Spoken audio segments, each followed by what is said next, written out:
and good evening, and a very warm welcome to Rangers Radio. Tonight you've been joined by myself, GB, the young Robert, and the one and only JM. How are we all doing, lads? How are we getting on?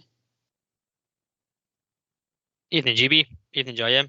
I'm doing very well, mate. I am looking forward to the show tonight. There'll be interesting points made. JM, mate? Yeah, evening, guys. How's it going? Yeah, looking forward to tonight. Some interesting times ahead for our club. Be good to get diving into it.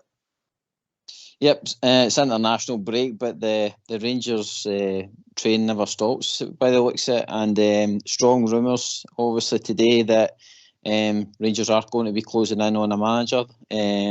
From the reports I've read, guys, he's obviously been offered the job, and it's up to him now to decide whether he's going to take it or not.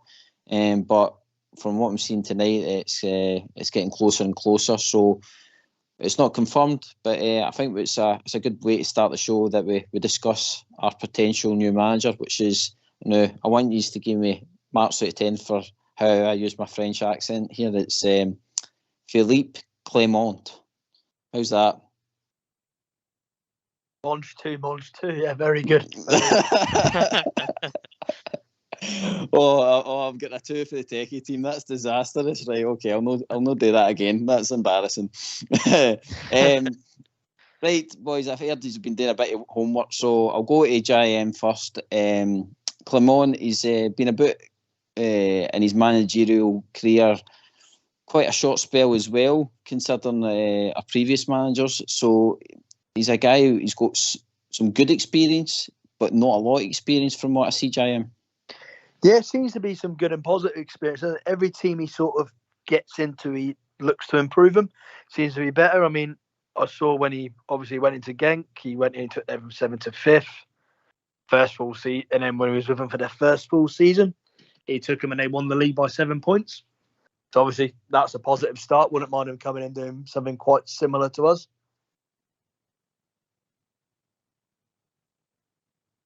And yourself, Robert, what it says from where he's been with winning titles and stuff like that, do you think that what it says he can come in and re-galvanise your squad? It certainly gives us a bit of hope, GB. I certainly think, given the fact that he has got the 3 titles back in Belgium, and 3 back-to-back titles, which is probably quite unique, particularly in Belgium as well. And obviously Club Brugge, probably one of the bigger teams in that neck of the woods. But with Genk, as JM said there, he took over and then took them into the European position and then won the league the following year. So it seems to be that he's got a kind of steady hand to get a result and get some performances. Obviously, we know performances from ourselves haven't been good lately, and that's something that I'm sure he's keen to improve on very quickly. No, there's no time like the present to knuckle down and get started. It's probably the ideal time to come in and get the break and get the players that are still here under his kind of philosophy and style pretty early on in this international break that we've got.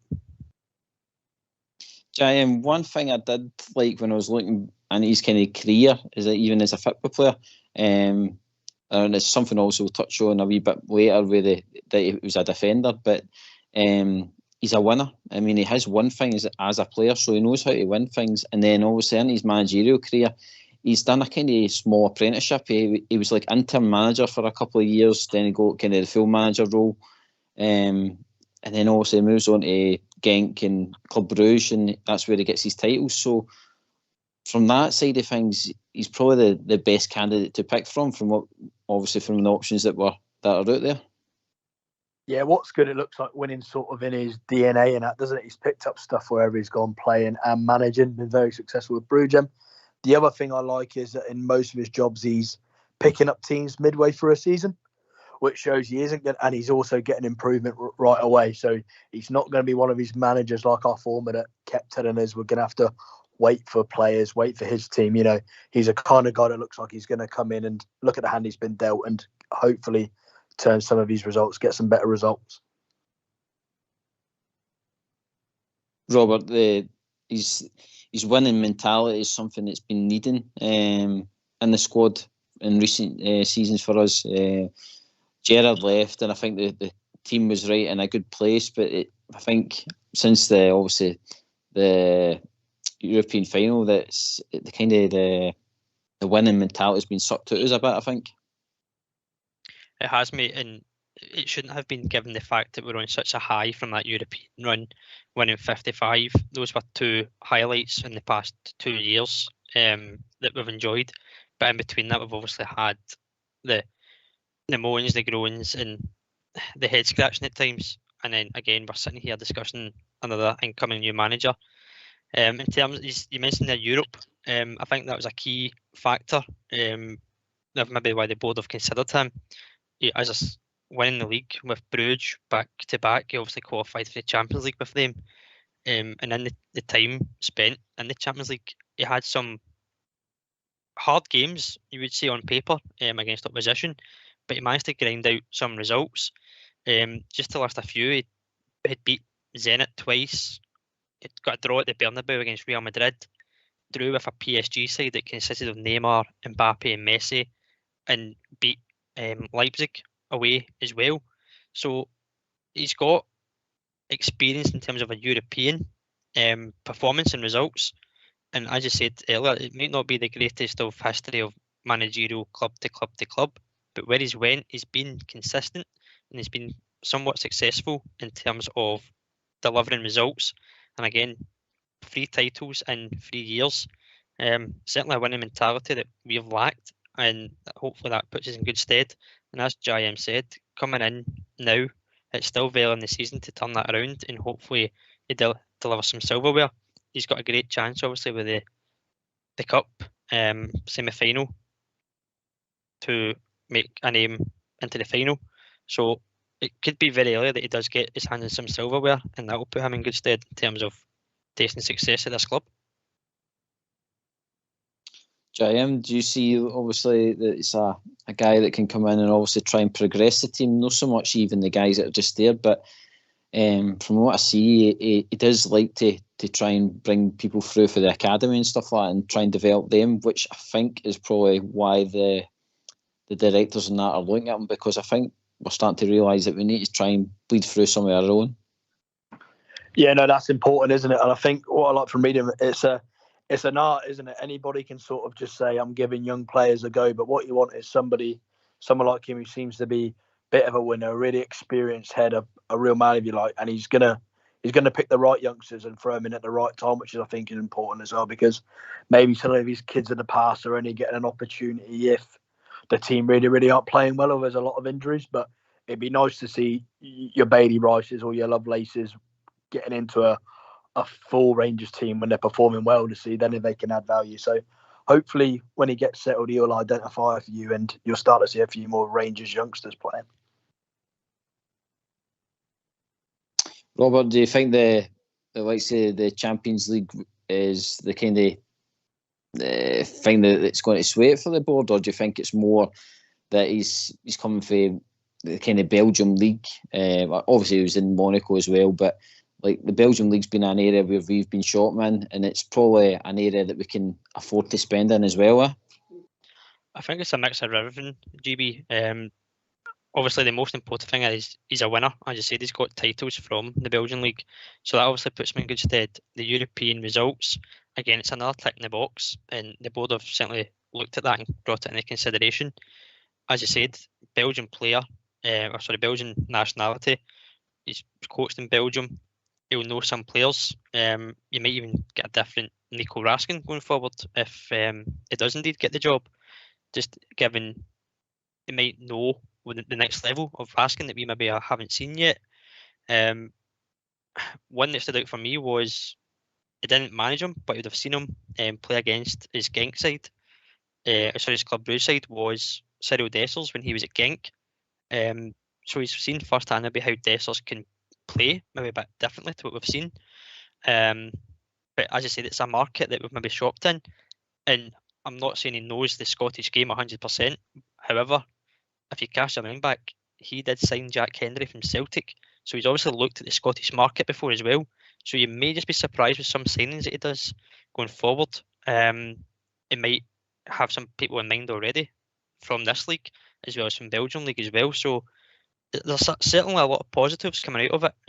Obviously, we're just waiting for official confirmation. It's not all done yet, but we can certainly see how things go moving forward. But it's an exciting time. JM, have you noticed anything in your research about the whole tactics? Are we going to see, I don't know, Mary Beale? Because that's my concern. I don't want more of the same. I do want a guy to come in and kind of change it up a bit. I want to see us back to attacking football again.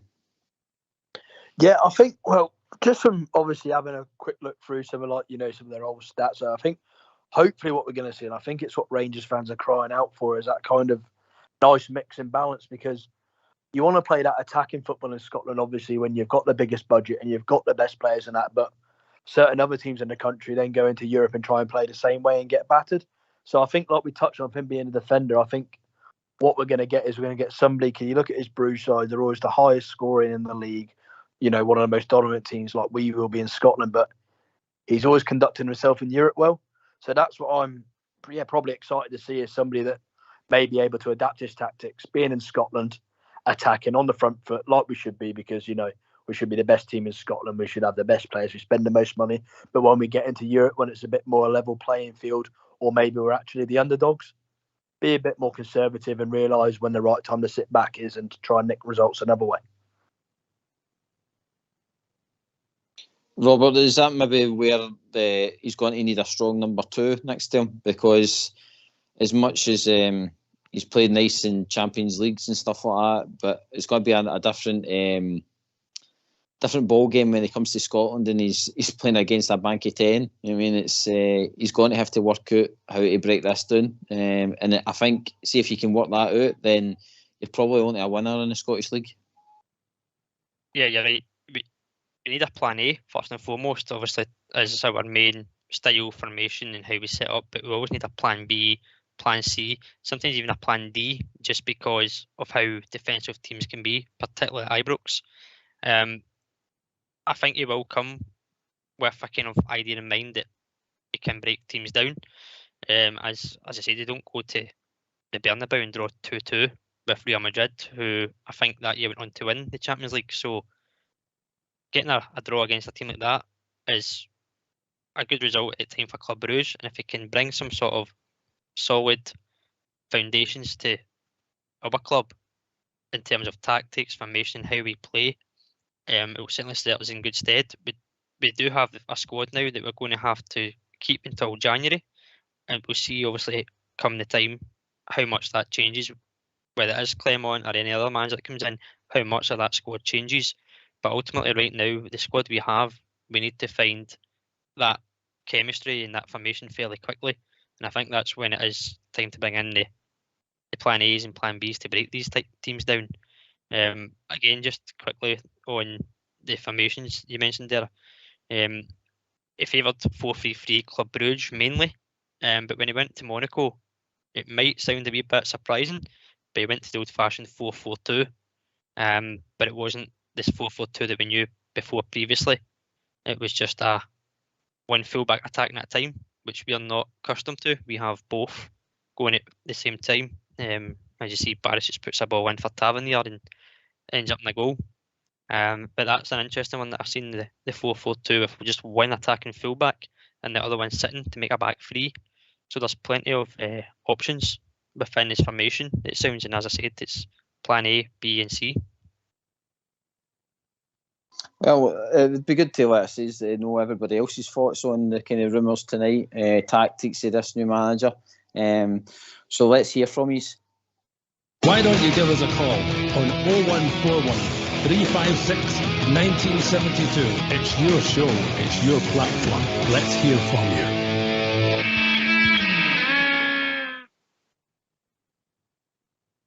Hi, Jay. From what I've been watching with the clips and stuff like that, I've been noticing that it's been sometimes 3-4-3, and then in attack a lot of the time I've seen sometimes even the 4-2-4. So he does flood the box, and through reports as well that his teams do score a lot of goals, and I'd be at the moon if he could get Dessers and Lammers scoring goals, because it would be a miracle, man. Is he a magician in his spare time as well, or something? Is he? Yeah, he must be good. Get them two scoring. No, yeah. What I like is the idea that a lot of his formation involve having two strikers on the pitch. I think sometimes, especially over, to be fair, for the last, even since Gerrard's been in charge, to be honest, we've always relied on either Alfie or one striker, and a lot of these teams set with three centre halves at times, and I think we leave I don't know. I think we just leave a lot for them to do. Whereas I like the idea of getting two men in the box. You know, that gives Tavern-Born and more people to aim at. Wide men chances to cut balls back. Just makes it easier. We should have more attackers up the pitch.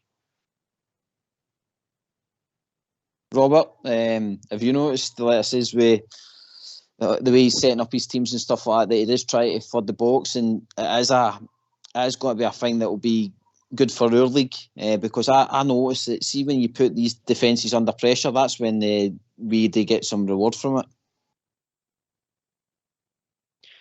Mate, and how many times do we see it in a game that we are putting a ball in the box and there's maybe one or none, one or no players in the box? It's about creating chances, and certainly if he's flooding the box, you're going to ultimately have more chances to take. Particularly at home, we can put 20 balls in a box and only have 3 chances at the minute. So it's certainly more of an attacking sounded manager. And that's not to say that Beale or Gio weren't attacking. It was just different styles of attacking. But certainly if you flood the box, you're going to potentially cause chaos in there for other teams' defenders, and ultimately, hopefully get more goals, which ultimately gives you more results and more points. And at the end of the season, you could be lifting some silverware, which is what we all want to see happen at the end of the season.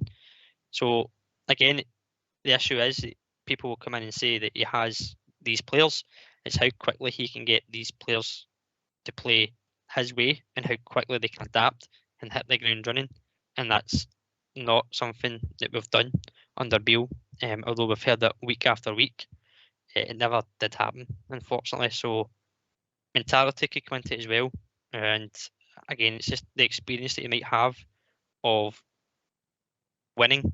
It may just be that slight difference that manages to rejuvenate these players. JM, as Robert just touches on there about rejuvenating the players, I've watched some of his kind of comments, team talks and stuff like that, and like clips of him in the dressing room talking to his players. Now, I don't know if it's just because it's a modern football thing and that, but it seemed to be the kind of softly approach. It was like motivational speaking mostly. It wasn't as a lot of our fans are expecting, like Walter Smiths or Alex Reyes to be walking in and grabbing guys by the throat and putting them up against the wall. I honestly think the days are gone unless you do get a kind of a Derek McInnes in or something like that. But for what I can see with Clermont, I think it's going to be more trying to bring out the best in the team, trying to bring out their qualities through what I say is motivational speaking. So it might be something that will be good for the team. I don't know what your thoughts are on that kind of manager. Do we need a manager like that, or do we need somebody to come in and what I say is knock kids together? I think the problem is any manager at any level of football, well, especially professional football, the players have all the power, obviously. Don't these guys? We've got Dessers and Lammers with 3 years and 8 or 9 months left. They can't go in and upset them right away. I think the important thing is he's just got to go in there, and unfortunately, he's got to earn all these players' respect first.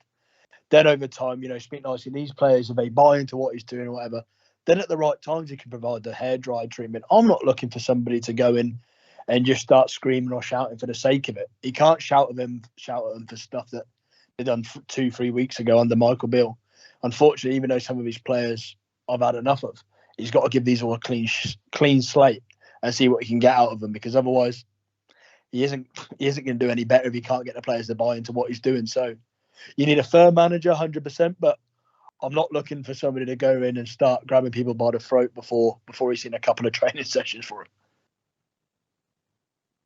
Robert, your thoughts on that, mate? Something I picked up earlier on was he was described as a gentleman in terms of his press conferences and how he kind of speaks to the players. And I think that what JM says there is spot on. You don't want somebody coming in all guns blazing.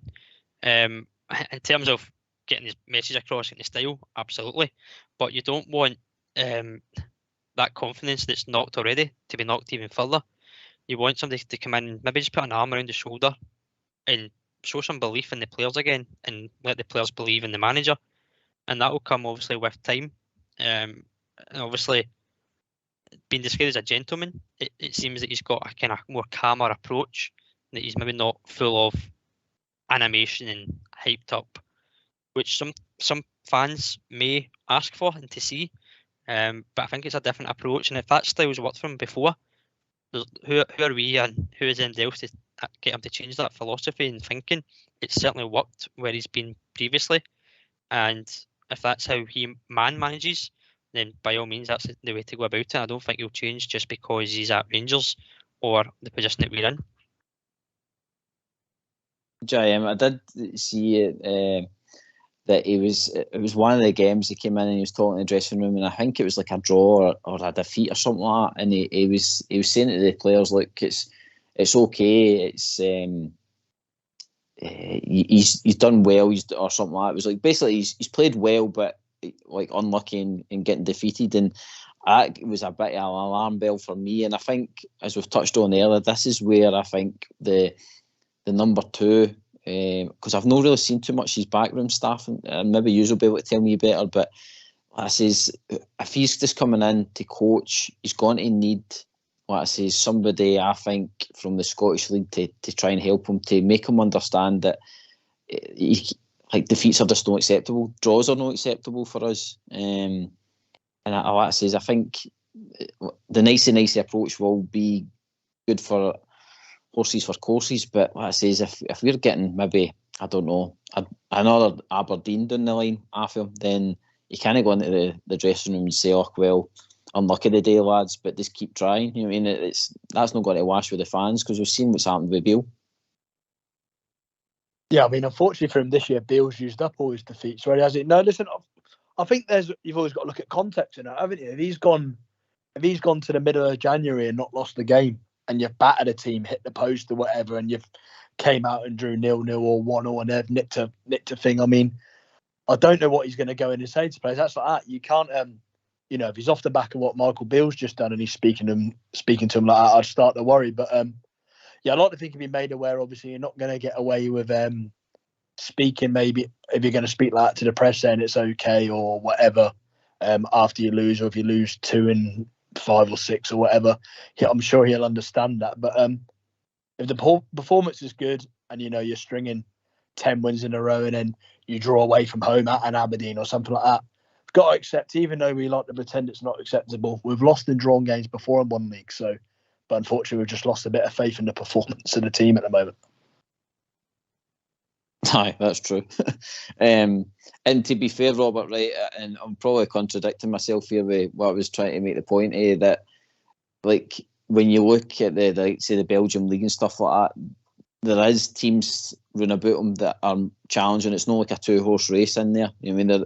There is kind of teams that can take points off each other in there who are technically good. You know what I mean? So, in that side of things, I suppose in his league, you could look at it that if they did get a defeat, then there's probably a good chance that they can come back into the title race, because their rivals or multiple rivals will lose a game or draw a game down the line as well. Yeah, and it's quite a weird kind of setup that they've got in Belgium. They've obviously got their main season, which I think is 34 games, and then they split into a championship and a relegation zone. So even if you finish 4th or 3rd, points depending, you could still win the league. So as I say, there's always teams around about them that are competing. When he won it with Genk, they hadn't won the title since 2011. They haven't won one since he won it with them. Antwerp won the season last year, on the last day of the season. So there's certainly a kind of close mix of teams that can win the league over in Belgium.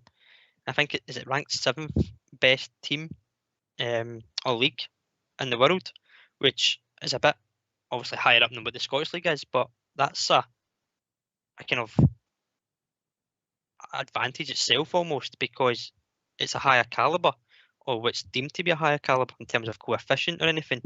So it's one of the ones where you've got maybe 4 teams, whereas now you have a 2-horse race. And if you beat your rivals, you've got a great chance of winning the league. And I'm sure he'll take that on, obviously, if and when he's announced. Jim, the other thing that I do like is that I don't know if it's him that posts it or he's got a team that posts his social media stuff, but I seen him that he was in the gym and all that, and he seems to be a guy that wants to keep fit and stuff. And I think the team itself, if he's got a kind of mentality like that about being like top level, you know what I mean, for training and stuff like that, then I think the team's fitness will improve, because it's been another thing which I've been really surprised with Beale, that the team didn't look fast and pacey and stuff like that. And I think if you're going to play in Vermont's teams, you're going to have legs in you. You're going to have a lot of energy and stuff like that, because, like I says, when they flood that box, a lot of the time, like I says, you're talking about 4 and 5 players in the box at a time, when they're trying to get a goal. So our players are definitely going to have to get put through the ringer to get up to his kind of level. You suggesting that our ex-backroom staff, manager and assistant manager, didn't look fit enough? just a bit for being football people. I'm very surprised that I didn't see them out, like I say, training and running with the players. Also, it seemed to be the same old guy at Okinawa that was out taking the kind of warm up and the training and stuff like that. Which, to be honest, I can remember back to when Gerrard took the team away for a pre-season and see that the amount of running that they were doing, run the football parts and stuff like that. It just looked a total different fitness regime. They were showing videos of them throwing up and that on Rangers TV, weren't they? They'll be proper put through their paces. Yep, mate. So I think this is what hopefully maybe Clement can bring. Yeah, maybe again just because of an ex-player who's played at a good level. And I know Bill obviously was around it and obviously will understand maybe the fitness, but will just demand that little bit of an edge. I think especially when you've got 5 substitutes now, like all leagues and all teams do now, but with our squad and obviously with our budget, we should be able to run all our players into the ground and our team shouldn't weaken, or it should still be stronger than the first team that we're playing against in the majority of the league. So there's no reason why these players shouldn't be as fit as possible. And at least 3 or 4 of them should know, maybe in the attack and the midfield positions, that, look, you're going to run for 60, 70 minutes, then fresh legs are coming on, especially if you're looking to play Thursday, Sundays at this year like we are. But no, I think one of the first things you'll probably do when you come here, look at this side and go, either it's not fast enough or that's because that's some of the players he's been left with, but it definitely doesn't look fit enough at the moment. Robert, obviously, we'll come back to the manager. I just kind of want to park it for a wee minute, because I'm just, obviously, everything's heated up with us getting kind of down to the last 2. I think Muscat is basically what has been reported. We're getting down to Muscat and we're getting down to Muscat and we're getting down to Clermont. But are you surprised that the director of football's not been probably announced before the manager? Because I was expecting, especially when Beale got sacked, that they'd probably move fast on that and then the manager would come directly after it, or not so long after it. I suppose you could look at it either way. Are you surprised that there's a manager in for a director of football, or would you rather have a manager come in and be part of that recruitment in terms of who's appointed as director of football, so that they are the ones working closer with them? So it's a preference. The last thing you want is a manager coming in who may not be supportive of the director of football's ideas or opinions. For me, I would maybe get the manager in first and then look at the director of football. Again, just because you would have that cohesion and kind of relationship that the manager's comfortable working with a director of football.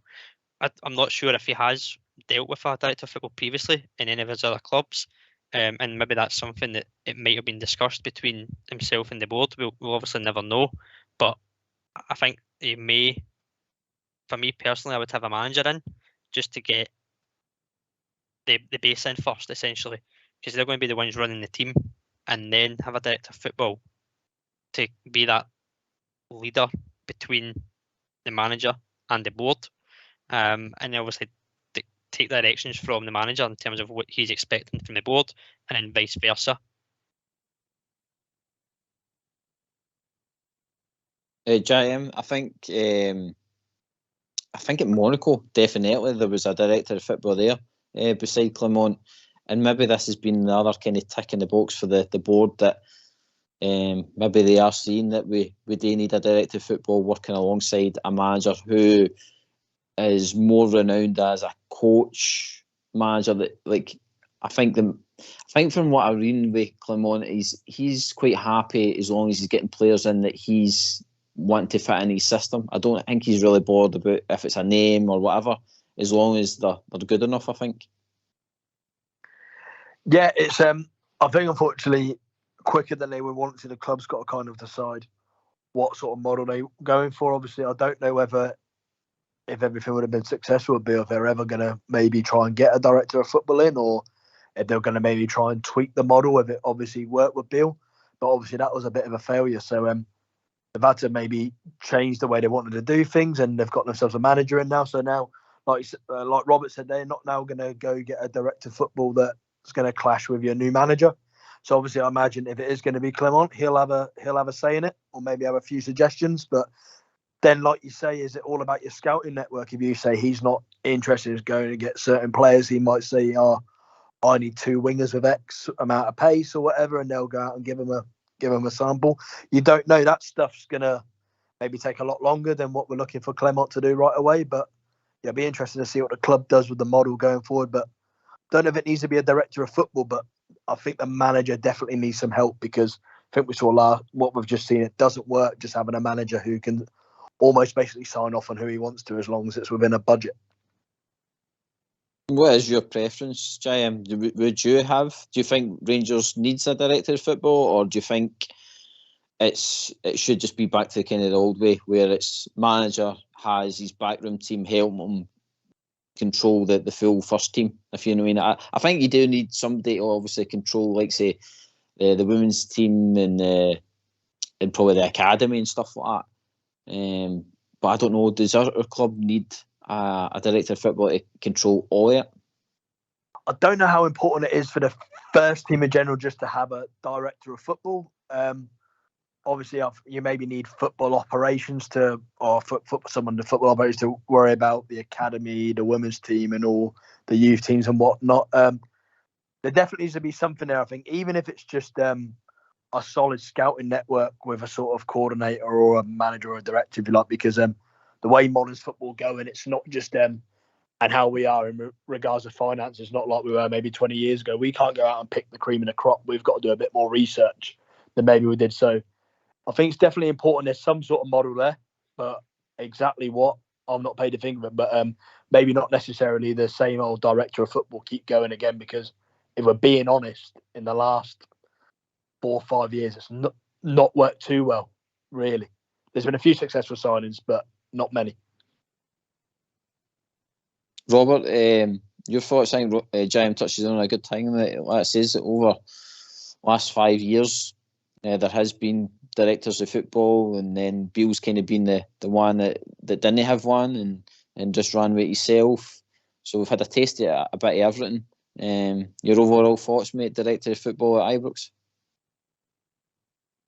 Personally, I would have a director of football. I think the fact that we went without one with Beale was ultimately, in the end, it proved 2 risks that went wrong. Had it have been a different manager, without a director of football, it may have been a completely different story. We might not be sitting here having these conversations tonight, of course, but I think a director of football is just someone, obviously, that's a kind of in between the board and the manager. It's more modern day. Most teams have a director of football or sporting director, whatever title they may have, and it's sometimes not the big household name, but it's somebody that has different ideas and they put them to the table, they come to fruition, and sometimes it's very successful. You look at the way maybe Brighton just now was set up, the way they recruit, they perform, they're in the Europa League this season, something they've not done before. The whole recruitment setup, the way the board's ran, that's maybe something you maybe look at. And as I said, we don't want to compare ourselves to other teams, but we always look at what footprints are there. And you could certainly have a kind of second opinion as such, in terms of the board fancy this idea, the manager likes this idea. You've got somebody in the middle, maybe impartial, and can spread a bit of knowledge in terms of football and knowledge in terms of kind of business asset as well, in terms of going forward. But certainly, if you're asking me, I would certainly have a director of football in place. Me personally, I think you need a bit of both. I would rather the manager has the say over the team, and then that way, that if there's any failures in the first team due to the manager, then it is all on him. But I think you need the director of football to maybe help him with the scouting side of things, and they both have a kind of an understanding that it's the manager that has the final say. And then obviously, apart from that, the director of football oversees, that's his women's team and the academy and the philosophy, how the Rangers players are going to play as they progress also through stages of their career. I think that's where I would like to see it. But again, it looks as though the priority GM is going to be on getting a manager in ASAP, because let's face it, it's about 10 days into it before we kick back, and it would be good to get the manager in to try and get his ideas over to the team so that we are kind of ready. I think it's Hibs that we play when we get back, so it is a tough game for him to kickstart his Rangers career. Yeah, and I think if we don't want to have one in place, they'll start to smell a bit of blood as well, these other teams. I mean, I don't blame Steve Davis or any of the other guys. You know, these are all good football people, but these players don't even seem to want to put a performance for them at the moment, do they? So it needs a complete fresh face in there, and somebody who's going to look at everybody under a clean slate and see what we can get.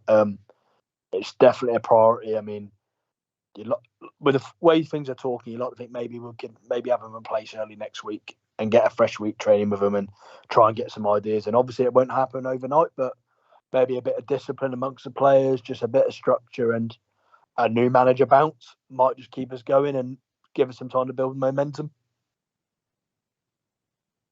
I think that's it, Robert, isn't it? I mean, whoever comes in, like I says, it is still a speculation, and we're just focus on them because this is what's been reported, obviously, the night and that.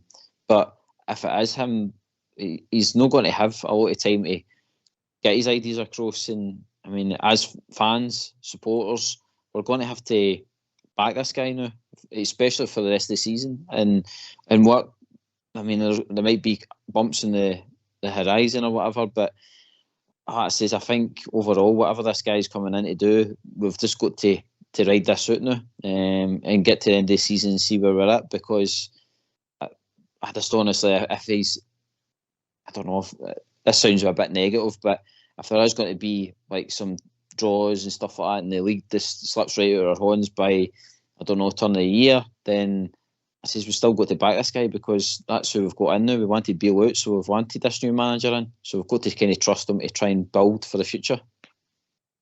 For me, there's two phases of the season left.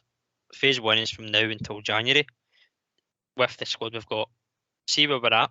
We've got a cup semi-final, we've got the European campaign, and we've got the league. That's phase one.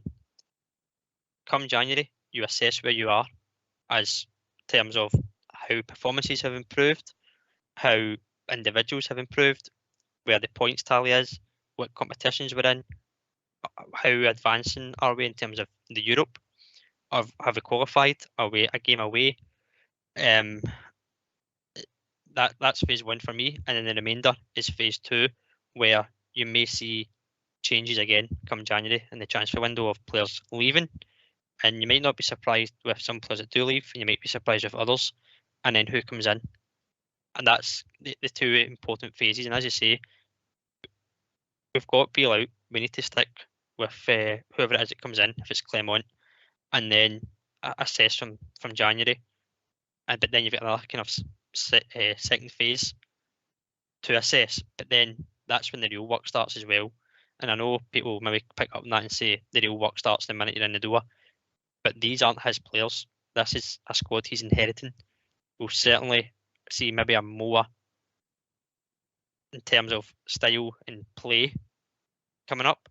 But next summer, will have his time to get his own players, his transfer budget. You may not get his players in January, depending on the budget. That would be something that will maybe be discussed later on down the line.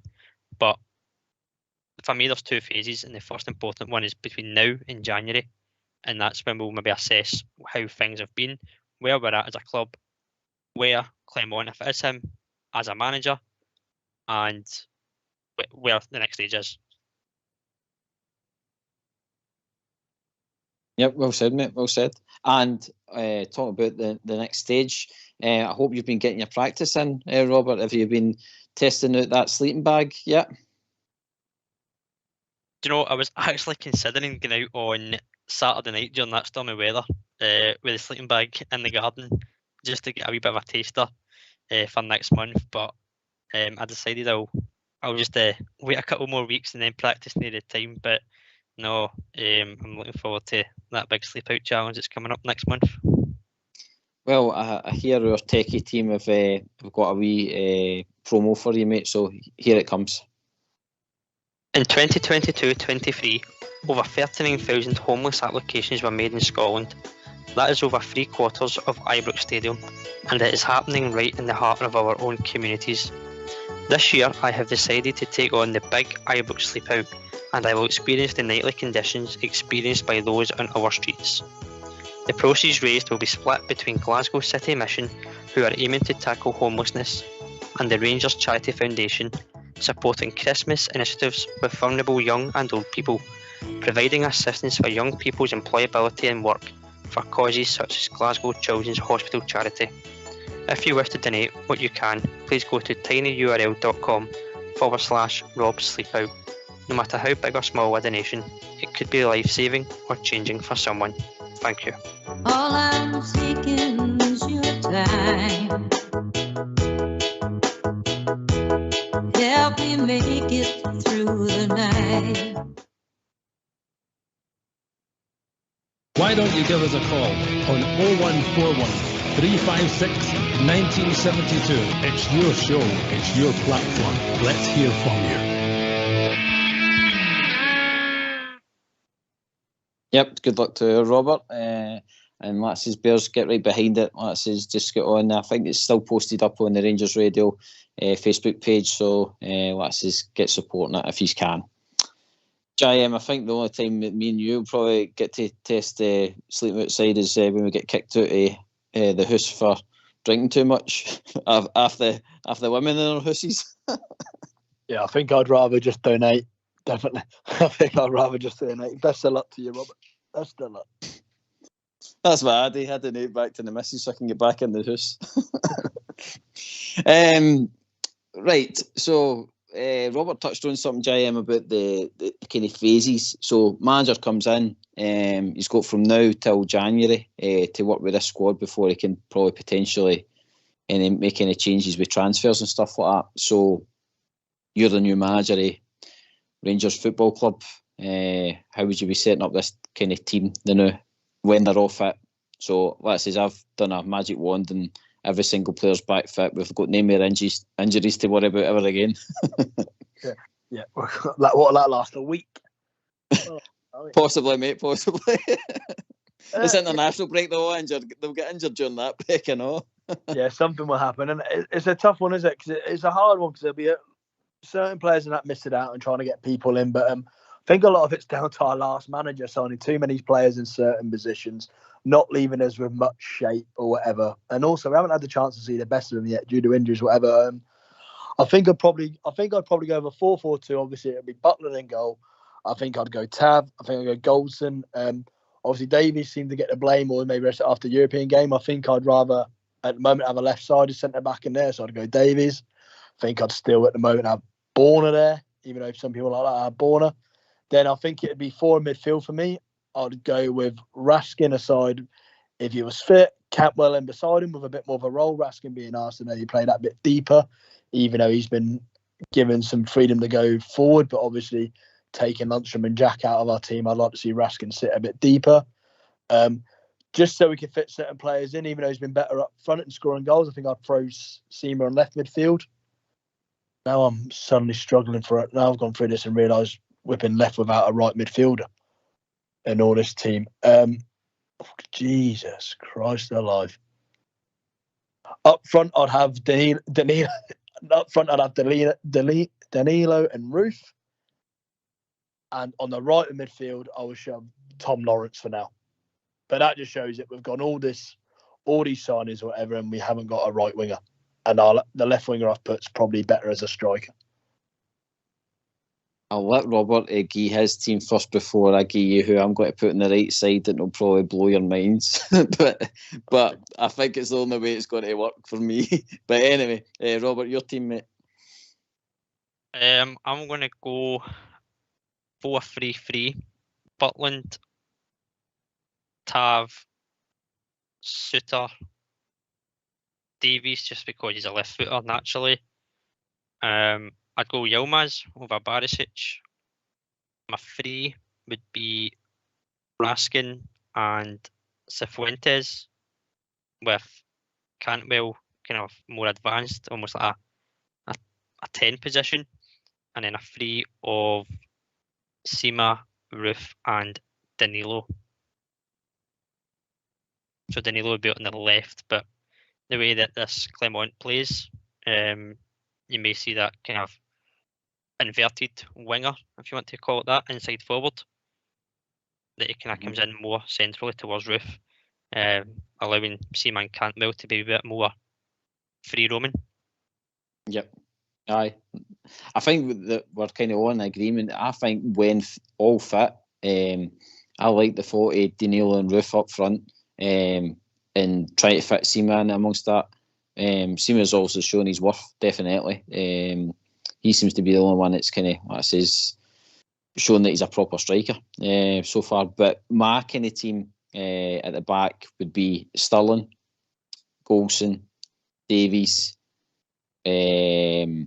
And I'm only going with Borna just because the Clement kind of feels he does like the kind of more the fullbacks, and obviously he's delivering stuff like that. I think Borna was always going to get the nod.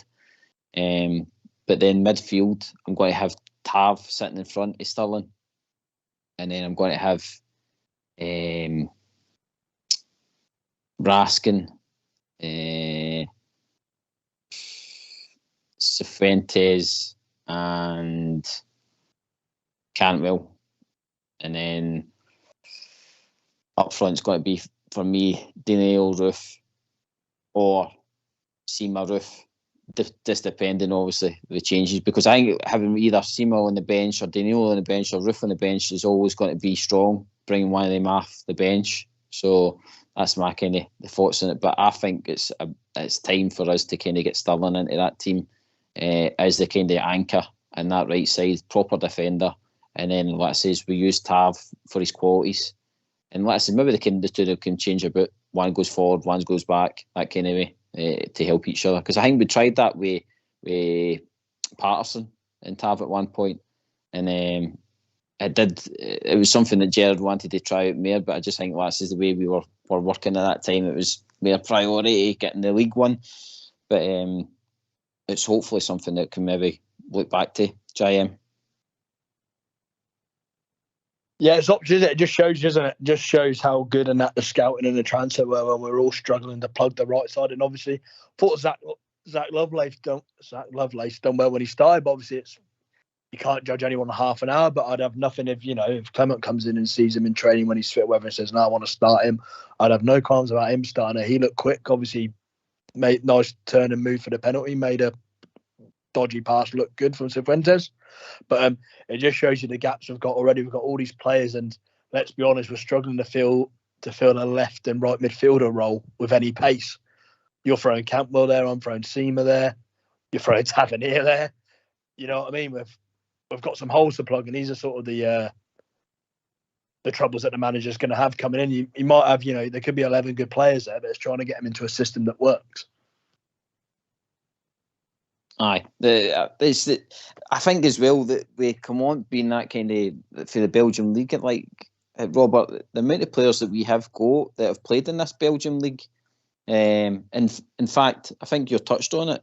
Alex Rae, he was even out in the Belgium league as well, I think, at one point. So maybe this is why it's all ticking the boxes. And just like I say, everything else in the background with Champions League experience, title winning experience. He's been a previous winner as well as a player.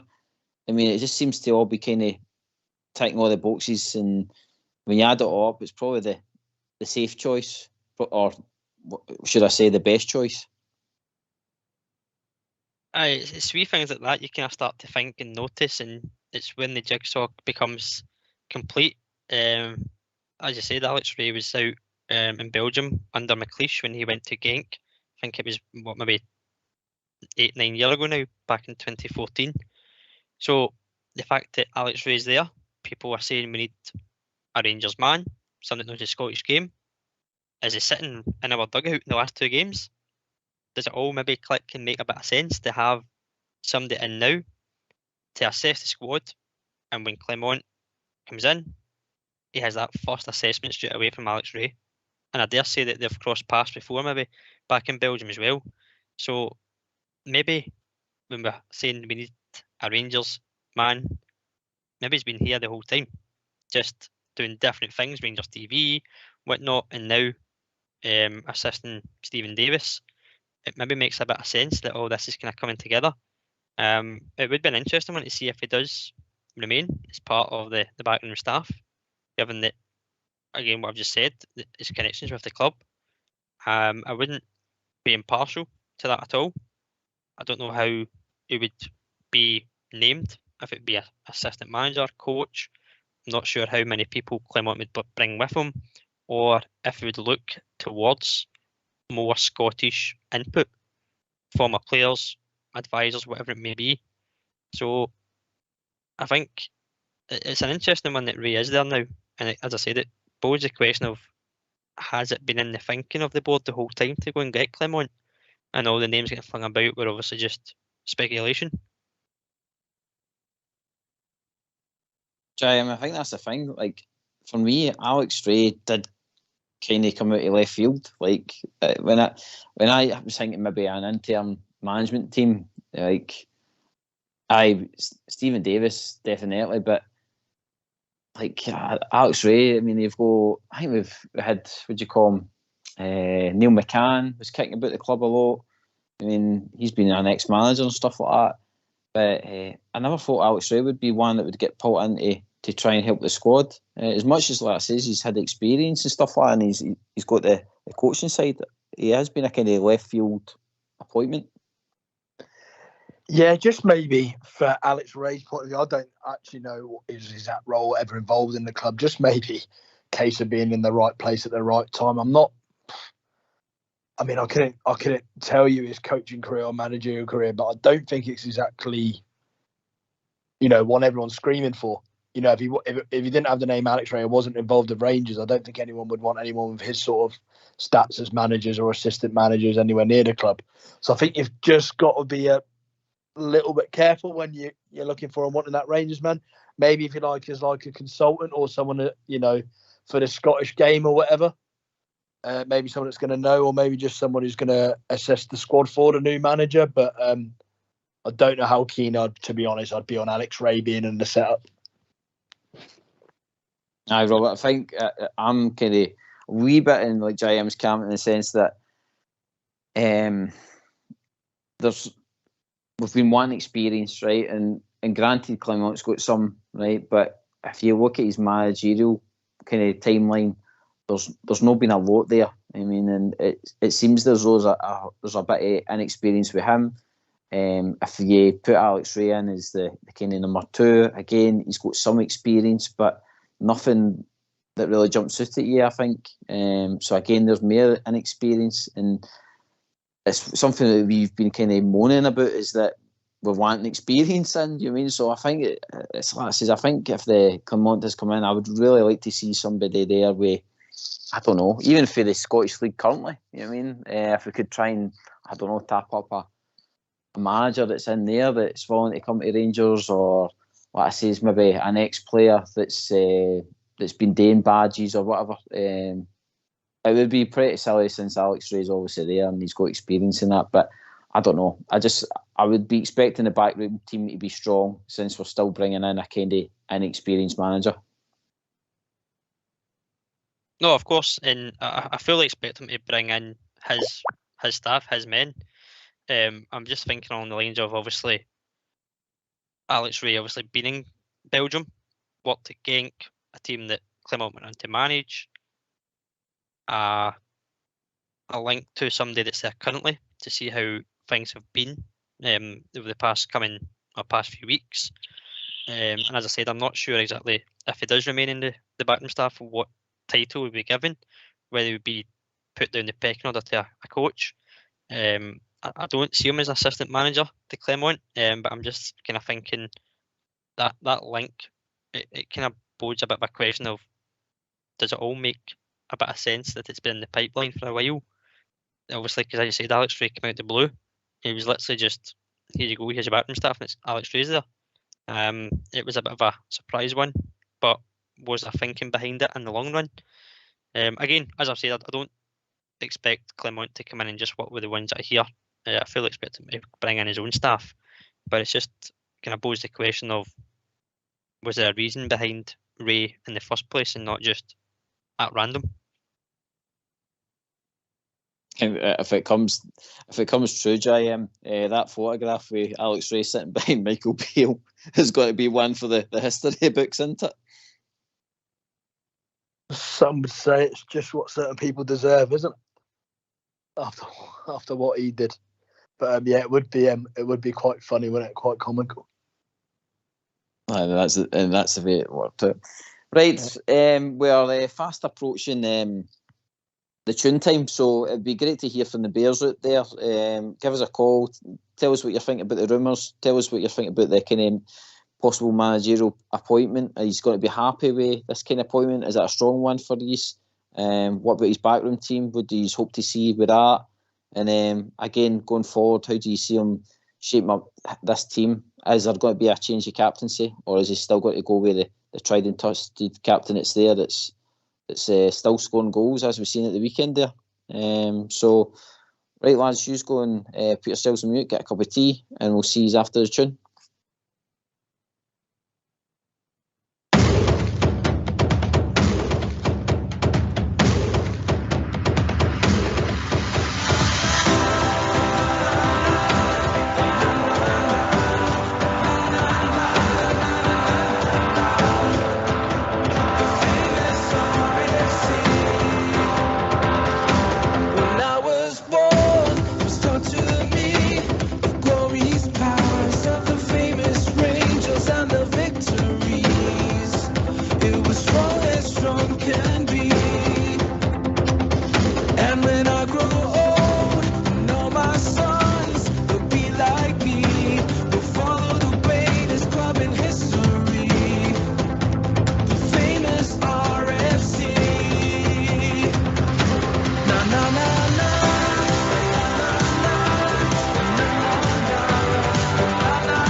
The famous RFC.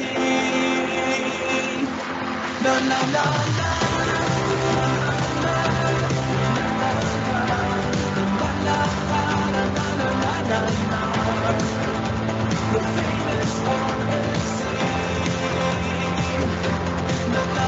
The famous RFC. Na na na na.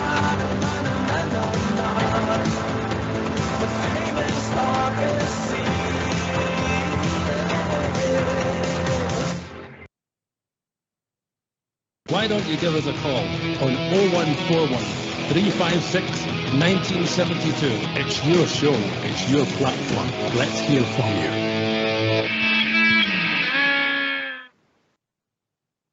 Cheers for that, Fox. We all back, lads? Yeah, all back. Yep. We enjoyed that wee toe tapper. So just before the tune there, we did mention about the structure of the team with a new manager. JM captaincy is a big talking point. Tav has been the captain a long time now. Do you think the new manager will come in and just keep it status quo, or do you think he'll maybe look to make a change in there? Do you think he'll need to can he see the team for a couple of games first before he makes that kind of call? Yeah, I think he'll look at the team and have a look and watch amongst training. But I think the problem is maybe, and also why we're having all these problems. I don't think there's many obvious captains in that squad. Obviously, Butler seems to conduct himself well and whatever, but he's only been with us a few months. You can't tell yet, but obviously seems a decorated man, speaks to the media well, Bart's good, but there's a lot of that squad's been together for a long time. So what do? Do you take the captaincy off Tav and give it to Golson? Or give it to Suter, who's not an obvious starter? You know, the two experienced guys in the midfield, Lundstrom and Jack, I personally don't want to see them near the team anyways, but their contracts are out. Where do you pass the armband to? I think it'll be status quo for now, and I think that'll be one of the things the new manager will be sort of addressing right away, is get some serious leadership in there. And you might maybe not even see, even if he does bring someone in January, you might not see that till next summer, but I probably think that's where a lot of our problems are coming from there, not a lot of natural leaders.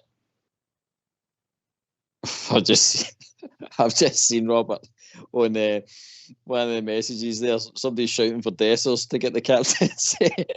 maybe it'll kickstart his Rangers career. We never know. I think that person that wrote that might want to go to their bed early tonight. Possibly, mate. Possibly.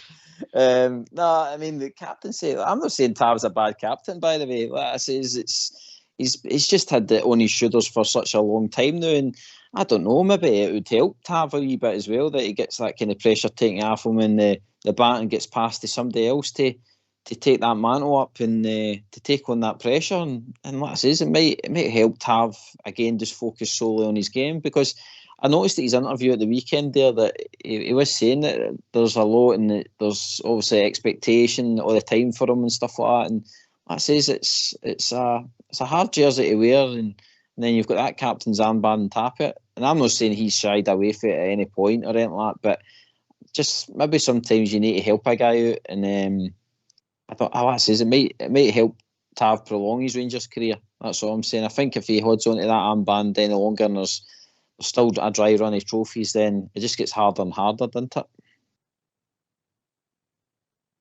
Potentially, I see what you mean there, mate, but ultimately for me, again, this is just on a personal note, if you're taking the captaincy off of someone just to kind of prolong their career and focus more on the playing aspect, then they're not strong enough to wear the captaincy as Rangers Football Club captain.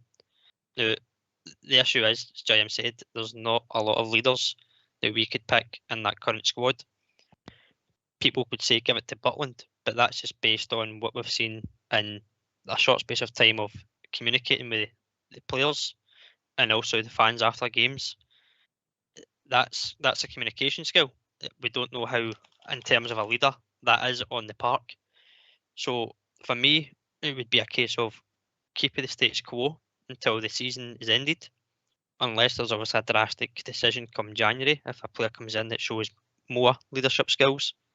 But ultimately, I think it would be something that's addressed in the summer transfer window. I just don't think that he'll come in and make such a drastic call that early. But as I said, if we're sitting here saying that the captaincy might be too big for somebody, then they shouldn't be wearing it in the first place, in my opinion. But again, it was some decision previous managers had.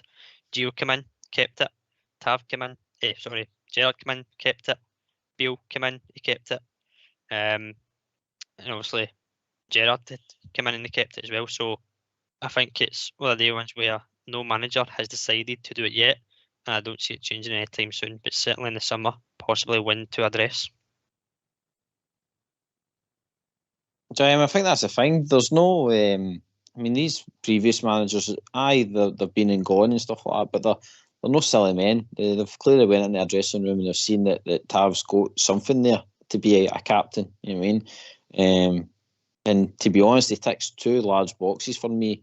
He's won a title, and he's led us to the Europa League final. I mean, it's no mean feat in this modern era of football, and considering the markets we shop in and all the rest of it. Across the city, have been winning more trophies and stuff like that, but we have been, as a club, very up and down. We've been a bit erratic, to be fair, and I don't know any other captain that's kind of had that kind of upheaval, if you know. What it says, gets on a kind of good run with Gerrard. Gerrard ends up leaving. Gio comes in. Gio ends up leaving. Beale comes in, and then Beale's left again as well. It just seems, like I says, there's no consistency there for Tav. He's always had to kind of deal with, like I says, either no good enough players run about him, or like I says, there's been too much upheaval at the club.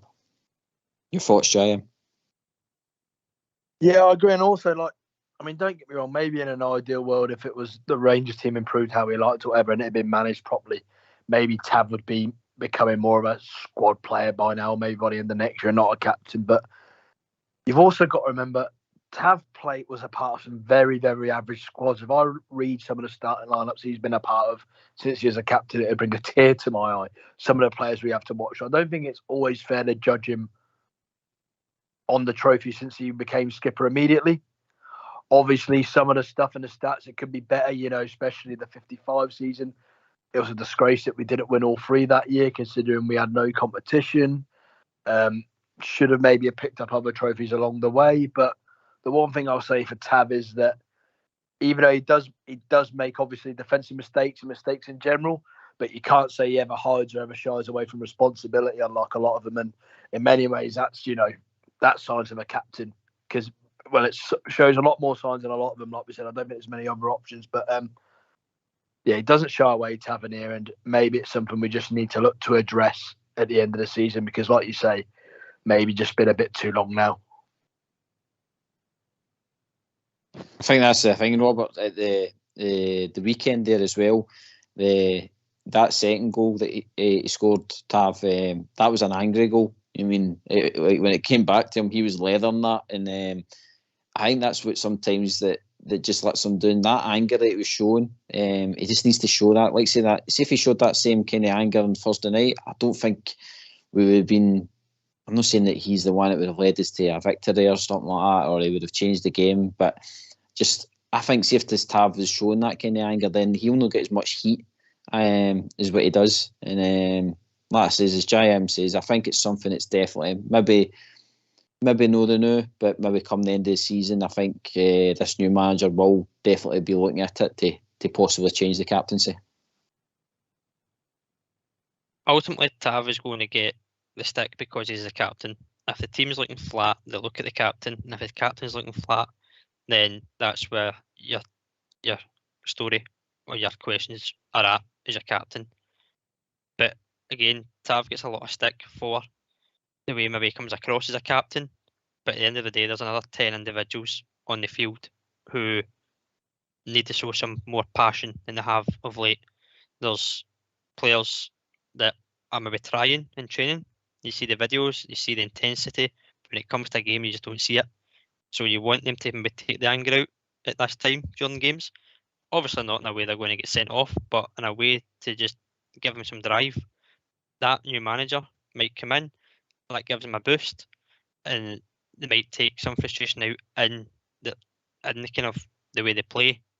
But ultimately, because Tav is the captain, he's going to be the one that does get that stick. Whether it was a Goldson as a captain, I'm sure we'd be asking the same question about Goldson. If it's John Lundstrom, if it was Jack Butland, all questions would always go to the captain, and that's where it lies. You always want your captain to be the one shouting, getting you prepared and fired up. And if he's not doing that, that's where it's going to be. Your captain's not doing this, your captain's not doing that. We need a new captain. But ultimately, just now, I couldn't name one who would do a better job. I'm not saying that Tav's done the greatest of jobs, but I'm not saying he's done the worst of jobs. But ultimately, right now, there's nobody else really that would kind of take over. And if you look at your vice captain, it's Connor Goldson. After that, it's John Lundstrom. So he's out of contract in the summer. So do you give a guy a captaincy for 6 months? Don't think so. No. And just on Tav, I agree with you. I think he's done a good job with what he's had to work with. That's what I'll say. Like I says, he's came in at a time when we were, like I says, in the championship and stuff like that, and he's stuck with us all the way through that. You know what I mean? And eventually led us to, again, I think we sometimes forget, he led us to one of the most important titles in our history. Because let's not be in any doubt, if we didn't win that title that season, if we think things are bad now, it would have been 10 times worse come the end of that season. So that's it's as much as like he's been very up and down, he's defending at times is no the greatest. He's just always got to be one of the players that he's got to be kind of like Marmite for people. But as it stands now, Robert, totally agree. He's the best that we've got now as it stands. Jim, obviously we're talking about different players and stuff like that, and another thing that's kind of crept up and something the manager will need to look at, and in a good way, it might give some players a kick up the backside, is that a lot of these players are coming, that are going to be out of contract soon enough. So you've basically got from now till January for some of these players possibly to stake a claim that they want to either stay at Rangers or, like I say, it might give the manager an opportunity to move players on. Yeah, exactly that. It's up to them to show if they're interested, and also for the manager to say if he's interested, either if we try and shift them now or if they are going to just sit it out and sign pre-contracts. I don't want any of them near the team, to be honest. I think we've got to try and look forward. I think it happened to us last year. I think we got caught out last year trying to players pretending that they hadn't down tools, maybe saying to the manager they're giving you the rule, but obviously they're professional athletes. They're not going to want to risk an injury with a move to a new club. So I think we've got to learn from last season and look at the players that are already down in tools and get them shifted or just not have them involved at the end of the day. I think, Giant, from what I can see, that we've got Jack, Lundstrom, and Borner. They're the three that are out of contract that I can think of. To be fair, Borner's about the only one I would probably even think about trying to keep going. Roof as well. Yeah, you've got Roof. You've got John McLaughlin. Balogun was only signed for a year, and obviously we've only got Seamer on loan as well, haven't we? So yep. they're kind of the 7-8 that we've got. To be honest, like the players we own, really hard to say it. Obviously, Balogun's been brought in as backup. We might not even see him really due to been brought in as backup. If we get another back in, don't need to keep him. McLaughlin, don't know. Hopefully we don't have to see him. McCoy, that'll be an interesting one. I don't think it's going to make us any better or worse if he goes. Kamar Ruth, we constantly say, when he's fit, he's the best goal scorer in Scotland. Just seems to keep picking up these knocks. So I don't know if it's going to be worth. I don't know what Robert and yourself think him. He'll be on big wages, and we can't guarantee he's going to see a season. So I don't know. I personally wouldn't. If it depends, because obviously he's got in January he can sign a contract. I personally wouldn't give Ruth another deal now. I don't know about you two. No, I think, Jim, for me, he's another one that it's ran his course with. Again, great player, but just like I says, I think with this new manager, it's something again we can't begin out contracts willy-nilly now. I think we've got to, like I says, be careful with how we sign players and make sure we were signing players with quality that are going to actually do stuff on the park for us. Because as much as I would love to keep Ruth maybe for another season, it would need to be that he's guaranteed that he stays fit the full season and gives me 25, 30 goals, if possible. And it's that's just not going to happen. And I think, like you say, I think the money needs to get possibly reinvested into bringing new talent to Rangers. And that's as if it's a guy that's came for that Belgium league. I'm sure that he's spotted some good talent coming through their ranks. Robert? Aye, Roof is an interesting one. As JM said, he's probably, and I still think in my opinion, he's the best finisher This is the at the Vodafone. club. Obviously, we've not seen a lot of Danilo. Obviously, unfortunately picked up an injury. I know he's back in training. And I'm sure he'll want to hit the ground running when he comes in. That goal would have given him confidence. But again, just unfortunately, he got the injury. But if you're speaking about the players out of contract, just now, when you look at that, McLaughlin's nowhere near the squad. Barisic is possibly your number one left back, or no possible about it. He is until Yilmaz comes in for maybe a league game. Sima is on loan, probably been one of the better players, and he's not even now a player this year. Ryan Jack, again, a lot of people were surprised that he even got a contract in the first place. So they're not really players that you may miss, but they're certainly going to free up some wages. If you could guarantee Roof to be fit and get you the goals, I would give him a contract. But at the same time, it's whether Roof is the style of striker that the manager wants. Does he fit the profile? We've seen with Beale, Cholak wasn't what he wanted, and he went and got Dessers. So it could be a complete reverse. It could be a case of Dessers goes out before we know it, and then comes, as you say, somebody from the Belgian league who may have banged in a few goals. A name that actually came to my head earlier on when this was all kind of coming out about Clermont being as close as can be, I think. Ironically enough, was Fashion Sakala. We bought him from a Belgian club. He was obviously on form. Some were surprised that he went. It was just wondered on me what kind of player he would have been under this kind of guy, the way the formation and the style was set up. It would have been an interesting one to have on the books, but obviously that is sailed. And we need to move forward. And as I said, until phase 1, until January, it's with this current squad we've got. I forgot about Fashion being for the Belgium league. That was a good one. I think we've been joined with Bob J. Are you there, Bob J? I'm here, pal. How you doing? Very well, mate. Good to hear from you. It's good to hear you, Zoro. Look, the squad's full of substandard players. It's going to have to be transformed big time. I think we all basically know that. If you picking names here and names there, it's just full of substandard players. Thanks to Mr. Beeler, may I add. We've got to hold our hands up and say that. And if this new man comes in, he's got an almighty job on his hands. Has it been confirmed yet? No? It's no, Bob J. It's obviously... It's as close as can be, apparently. Aye, well, I think, JM, you've heard that some betting places have suspended betting. Is that right? They've suspended betting on him, aye. But you can believe the bookie. Seems to be he's the only... Seems to be the main guy in the running now. Even though I think Kevin Muscat both been interviewed, it seems to be reported now.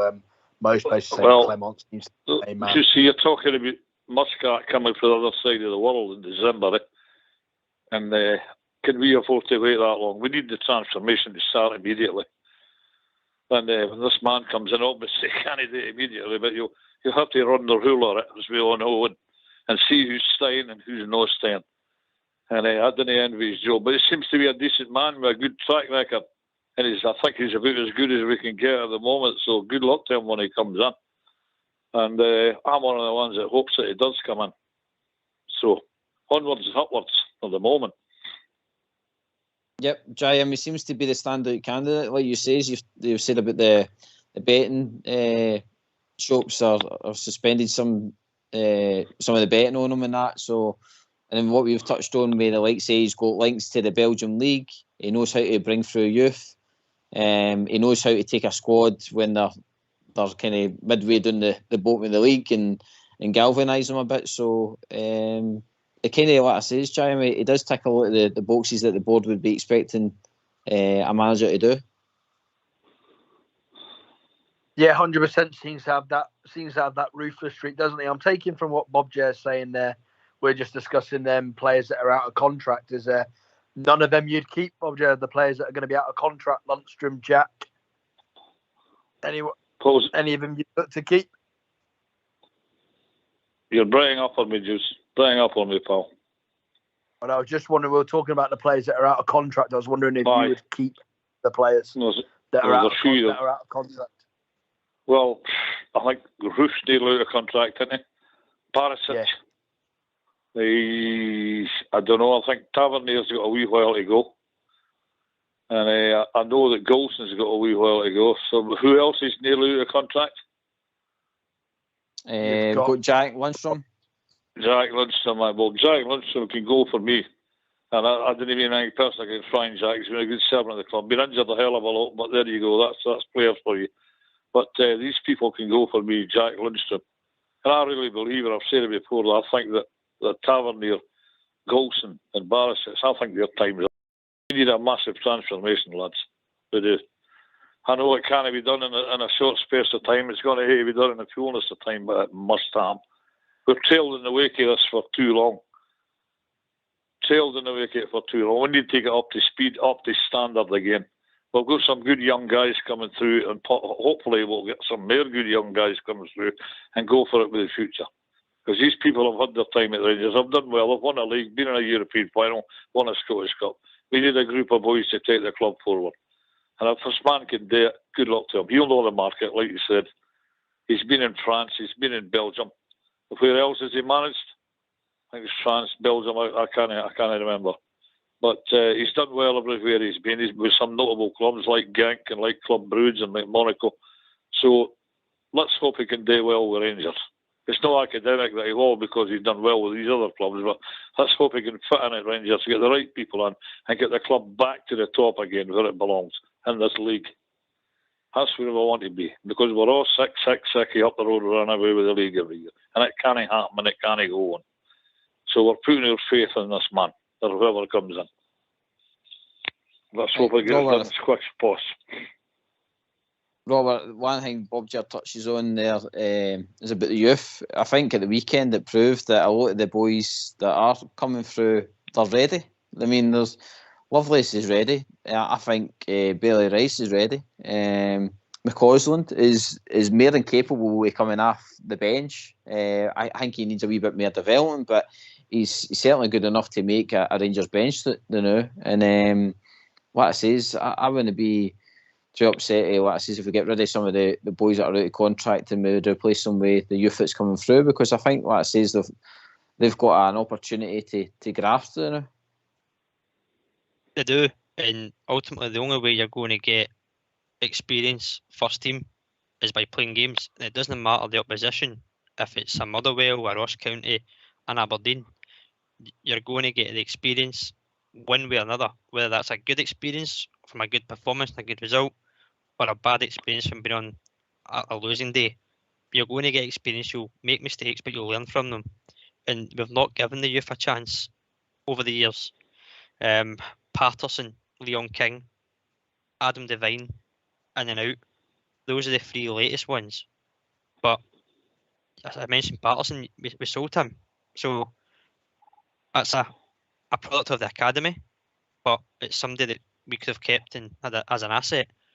The young boys you mentioned there, Lovelace, Rice, McCausland, they're all young, and I'm sure they're all hungry boys to play for the Glasgow Rangers. And as I said, no matter if it's 5 minutes on the park or 55 minutes in the park, they will cherish every minute of that piece of action they get, and they'll learn no matter the result or the performance. But certainly in terms of positions that we're losing in the summer in the contract, if you lose Jack and Lundstrom, you've got, as you say, Rice and McCausland. McCausland coming on for an injured Zach Lovelace the weekend before your big star signing striker speaks a lot of volumes to me. The fact that there's a young boy given a chance, and fair play to Davis for doing that. He could have easily took the easy route and went for Dessers, but he put faith in the young boy. And I think, given that this Clement has used youth in the past, we may see some of these boys in some of these games where it'll be a league game before a European game or after a European game, a cup game. But unfortunately, the only way they're going to develop properly is by getting minutes in the league games. I know they'll play in the B team games, but for me, there's a massive gulf between B team games and first team. So if the more they play as a first team, the more we see them, the better they become, and the better the squad is in terms of depth and quality as well. And as I said, it's always good to see young boys come through. Jay, you're the same. You touched on Lovelace at the weekend. Unfortunately, that was I says the hamstring went, but hopefully it's not too serious. But again, that boy should be on a Rangers bench now, I think. Yeah, definitely. It's hard with the young players, isn't it? Because typically they only get in if your team's struggling or there's a couple of injuries. But all about getting them in at the right time, and obviously they've got to take their chance, whether it be in a League Cup or in training. But hopefully over time we can start throwing one or two youngsters in and they earn themselves a place in the team. I think Smurfson, you in, mate? That's right. Hi, mate. How's things? Good, mate. Thanks very much for calling in tonight. How's your feelings about the Rangers and the manager that's been linked to us? Well, my feelings about the manager is I've been never really knew much about him. You know, I'd heard his name. Did well in Belgium. Obviously, didn't do that well in France. But it's one of the big 5 leagues, so it's he's missed out on European football and paid the penalty for that. They get the sack. However, what I was watching or looking at was that he's supposed to be quite a quiet man, not an authoritarian. I'm a little bit worried that we've got a sort of, a guy who's a tactician and a sort of a kind of purist rather than. I think we need leadership. I don't think a club like Rangers, a club of Rangers stature, and the demands and the microcosm that the club operates in, can demand anything or expect anything other than real leadership from a real character.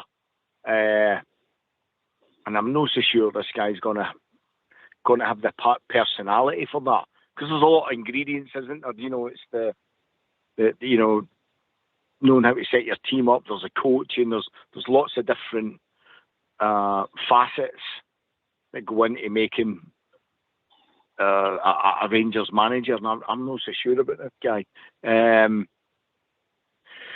Is he going to be another Paul Le Guen when we probably need somebody who's got a bit more of a ruthless streak? So I'm hoping for the best. I don't know how Michael Beale ever got the job, to be honest with you. Whoever signed that off shouldn't be making any decisions at the club. But you've just got to hope that he's going to be backed, and that he's going to get some funds, because as you were touching on there, we've got some good youth coming through. They're probably not the finished article. Bailey Rice certainly is not. He's 16 years old. They're not going to win your leagues, but they need to be developed. They need to be given minutes when the team's tails up and they're winning games, and they need to be getting minutes and that sort of guys. We need to be getting rid of Deadwood. Jack's time's up. Lundstrom's time's up. I think Barisic's time's up at the end of the season. He's probably the best left back at the club still. I still believe that, but I'd still get rid of him. I don't think there's a Rangers player there that if I could sell, I wouldn't take decent money for. But it's going to be difficult to replace that squad in one or two transfer windows. It's just going to be difficult, because we've got a situation where, we've got to break even. That's the financial fair play rules. And I think by 2025-26 season, we've got to no more than 70% of our turnover's got to be spent on wages, and that's the club's wages, and the transfer fees and agencies. So it's a tall order. He's got to be given time, because he needs the transfer windows to get the players he wants in. It can't Yep. be done in that's just a fact. And so you're never going to get instant results for a substandard squad just because you change the manager. It's going to be 3 or 4 transfer windows. I think the good thing is, Smurf, is that this appointment is going to be on Bennett and Bisgrove. I mean, the Beale's appointment was on Wilson. I mean, that was his choice, and now that they've revamped it all, this time now it's down to Bisgrove and Bennett to get it right. And I think you make a good point, mate. We talked about it at the start of the show about how we've seen him in certain videos, how he talks to his team and stuff like that. And I think JM, this is where it's going to be important that he gets a strong backroom team in beside him with possibly some experience in the Scottish League. JM?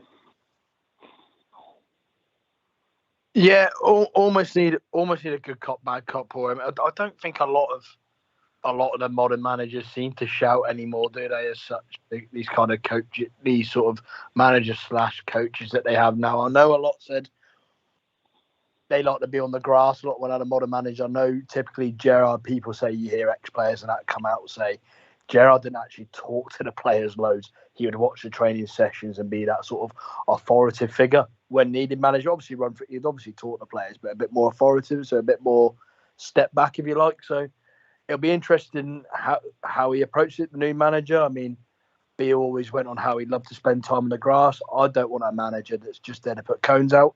I want our manager to be managing the team, looking at the best, and making sure players are accountable, not setting up ball drills.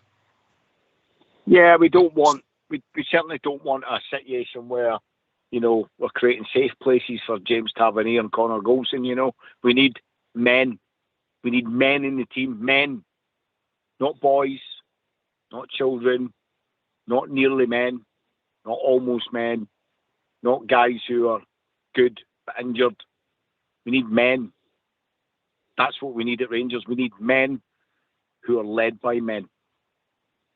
And that's what's been missing for the club for over a decade. Bob, Ger, can I just ask what you're expecting from this new manager? What your kind of hopes are for him? Because he does come with some experience, but are you hoping that he does grasp the understanding of the Scottish League pretty quickly? Well, he's going to have to, isn't he? He's going to have to. I mean, he's taking out a club the magnitude of Rangers, and he's going to have to know the background, know what's required.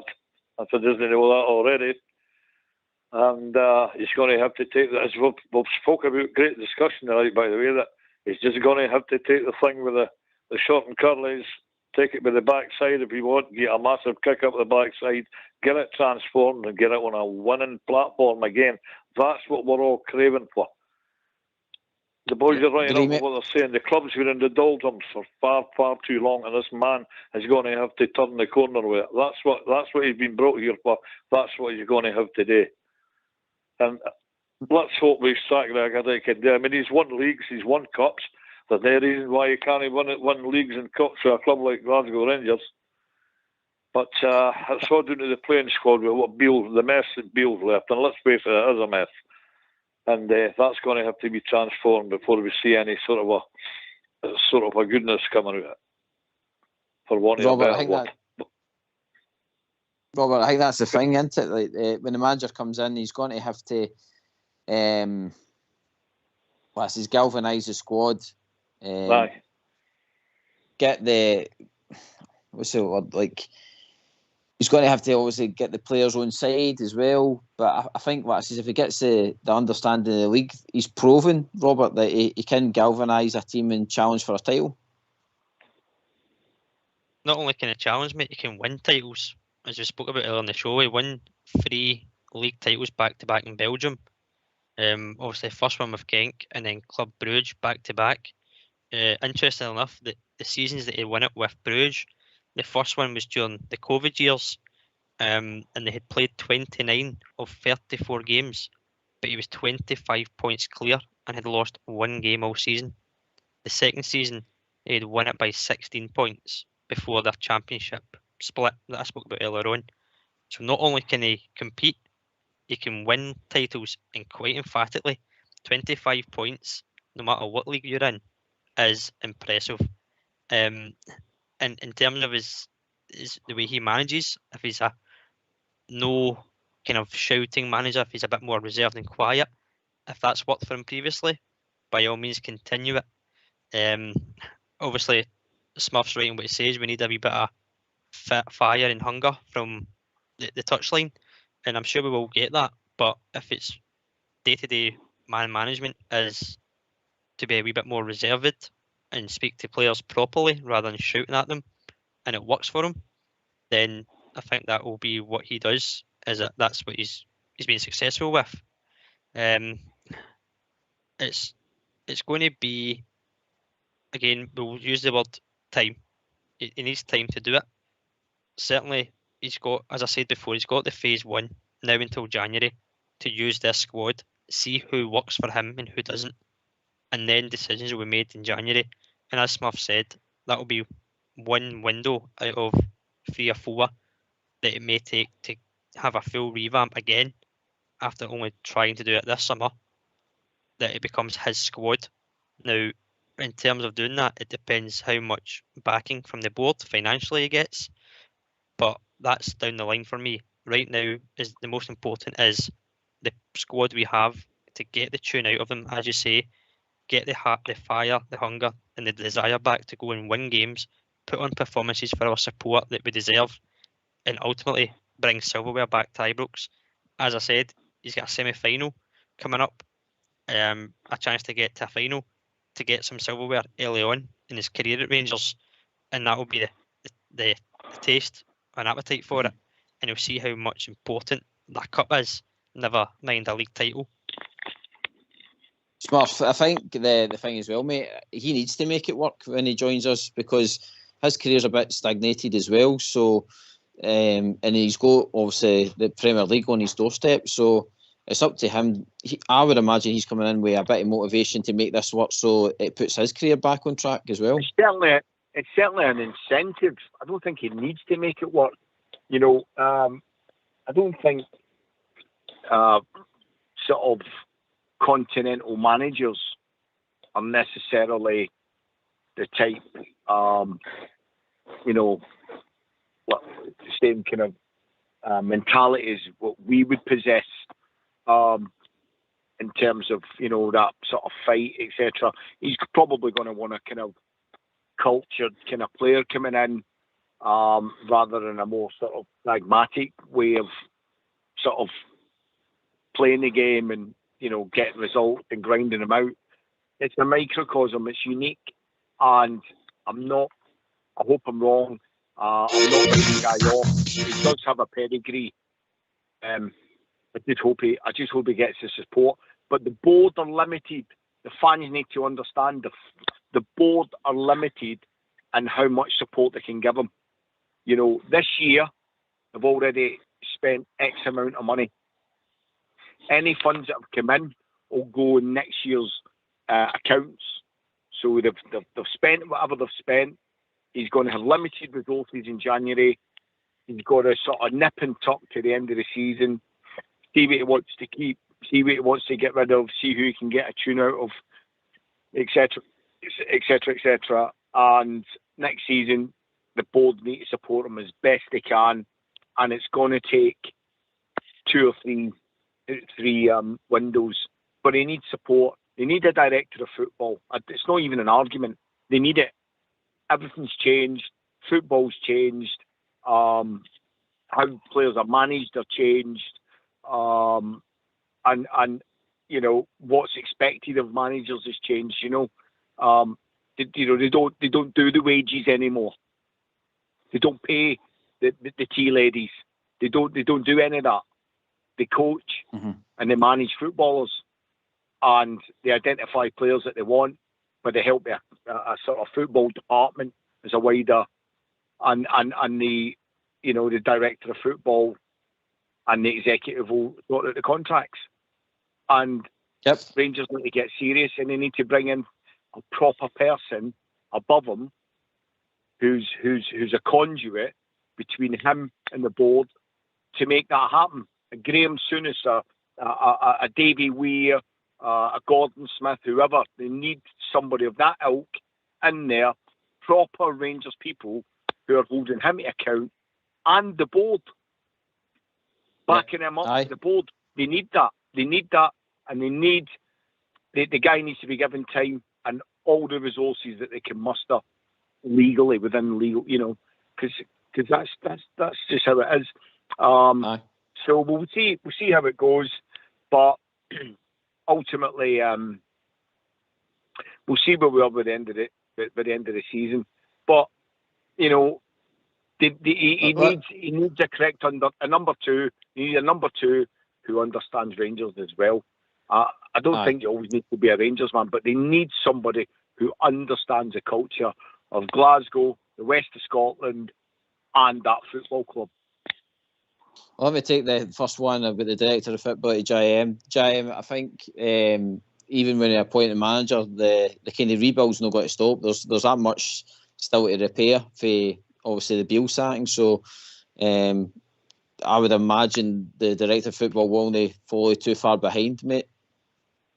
Yeah, and it's just about getting the right guy in, isn't it? Who's going to gel with Clement. I mean, I know it's a Portsmouth saying there about getting a Rangers man there. Someone knows about it, someone like Souness, whatever. But I think it's more important you've got somebody that's in touch with modern football and everything that's around with it in regards to scouting and whatnot. I mean, Souness wasn't on the radio and Teddy long ago saying that that Brighton manager shouldn't have got the job. He knows nothing about English football, and look how they're getting on. So I think we've just got to be careful about focusing on getting someone who bleeds Rangers, if you like. We've got to get the right people in first before we worry about what team they support or what they're about. Robert, your thoughts, mate? Yes, I don't want to repeat myself, but like I said earlier on, for me, the next stage would be to bring in a director of football, and it's somebody that Clement would be comfortable working with. Now, whether that's somebody he recommends or whether it's somebody that him and the board can go and find together, it's a way to move forward, I feel. I think as you say, we tried and tested it with Michael Beale, no director of football, and it didn't work. We've had a director of football in Ross Wilson, it didn't work. But somebody who has a footballing brain rather than a business brain may be different, and that's why I think we may see some movement in coming weeks or months. Obviously, I think the manager, whoever comes in, their first thought will be getting the team back into ship shape and back performing and getting results. The director of football will be something that maybe goes on in the background, but they may have an input in. And I'm hoping they do, because at the end of the day, it's all relationships that if they're all singing from the same hymn sheet, then it's the best way forward. And hopefully it's a brighter outcome than what it has been of late. So I think you may see something in the coming, as I said, weeks and months for that, in terms of a relationship between the board and the manager. You may even have a director of football who maybe isn't a Scottish person or a Rangers man, and then another advisor as such who is a bit more known to Scottish football. I wouldn't put that out of the equation either, that there's maybe two positions that may get filled, but we'll certainly see how it goes in the coming months. But certainly, first and foremost, is getting the team back performing and winning. Bob, Jared, you've seen Rangers managers of the past with directors of football, and you've seen us wear them. What's your overall thought of the kind of director of football at Rangers? Because it seems to be that it works for some clubs. I'm not agree. Sorry, I interrupted you there, sir. No. Yeah, I was just saying that it seems to work for some clubs, but I don't know. Rangers is a bit of a different animal sometimes. Well, I'm no longer a director of football. To tell you the truth, guys, you can disagree or agree, but I didn't see what the purpose of them is. The manager's the manager. He's managing the players. He's managing the team. And you've got guys in the background managing the structure of the club. That's fair enough. That's it for me. We're here in Scotland, and we know we've only got one big obstacle to overcome, because the rest of them aren't going to win the league. It's only us that can put up a capable challenge to them, and we've got to get the club transformed into a position where we can present a real, just like Gerrard did 2 years ago, present a real challenge to them. That's exactly what we need. Directors of football can come later on or whatever. I'm not a lover of that, by the way. I've seen it work for some clubs, and it certainly didn't work for your club. Chuck Wallace never had gin. Hull Scott Simon never had one. Davy White never had gin. Wally Worrell didn't have it. So, Aye. yeah, but that's my take on it all with directors of football. I didn't necessarily agree with all this. Souness had his time at the club, great as he was, as we'll all never forget him. Davy Weir had his time at the club as a player, a second in command. But if the man brings his own staff in, to me, that should be enough to run the club.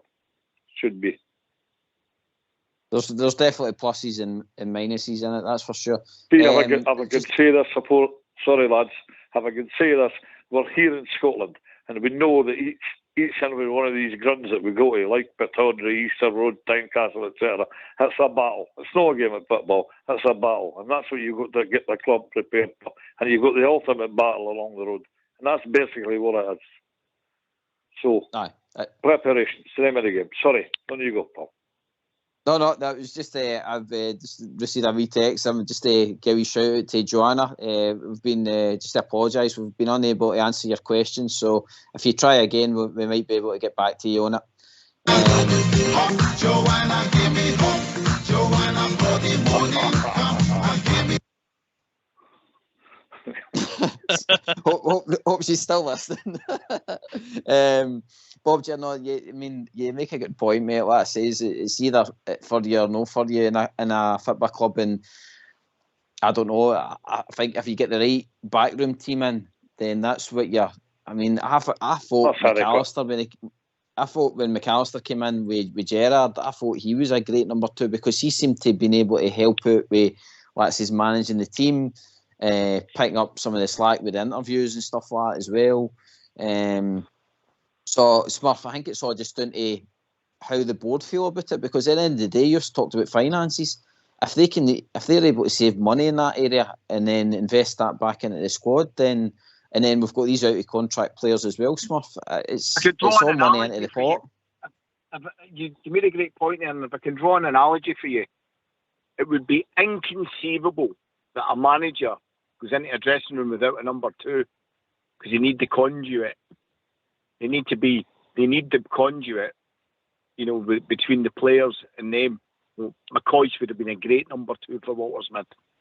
Gets on with all the lads, funny, upbeat, gets them all up and gone, give them an ear, all that stuff, right? Manager, Walter Smith, a little bit reserved. Didn't need to be a shout and ball, just a glare was enough. Well, the game's evolved now. Whether people get it or no, it's a reality. It's like the internet. I don't get it. I don't get a lot of stuff. I don't get IT, but it's a reality. And directors of football are the conduit between a board of directors and a football department. And there's several parts, component parts to a football department. There's the female bit of it. There's the sort of the kids coming through. They're involved with a school over where the training ground is, etc. All of that comes under the remit of a director of football. It's not the first team manager's remit to interact with a school, to deal with school kids who come into training at night, young lads that are getting their first professional contract, young lassies coming into the game for abroad, coming to play for Rangers or here for the women's team. It's a director of football's role to head up that full department. That's what people need to get their head around. And one aspect to that is the Rangers men's first team. And the conduit between the board and that first team is the director of football. The guy, I can't remember his name, the Welsh fella that came from Man City that brought Gerrard to the club. His signings were a success. That was Mark Allen, wasn't it? Mark Allen. His signings were a success. And it was largely down to him, and his foresight that we went on to win the league. And he's over in Saudi Arabia now with Gerrard. Then we get that balloon that replaced him. And then he brings his pal in. Well, what does that tell you? That tells you everything you need to know. No. So going forward, we need a director of football in the very, very same way that we need the manager's going to need a number 2, and the club's going to be able to finance it. It's going to be the right person.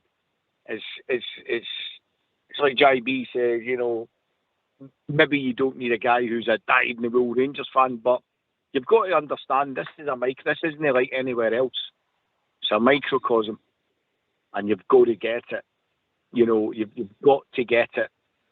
You don't need to be a Souness and a fighter and all that. And by the way, anybody that thinks Graham Souness doesn't understand football or modern football's never changed. You're playing a rectangular pitch. You've got 2 onion bags at the other end, and there's 11 guys in the pitch. We all know the object of the game: to score one more than the other guy.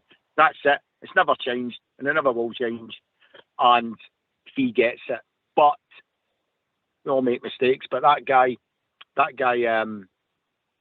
think somebody of that ilk in an advisory role, not an ambassadorial role, but an advisory role behind the scenes with a Davy Weir, who's ironically at Brighton and is the director of football there, and who's built that team that's fifth in the Premier League on £16 million spend.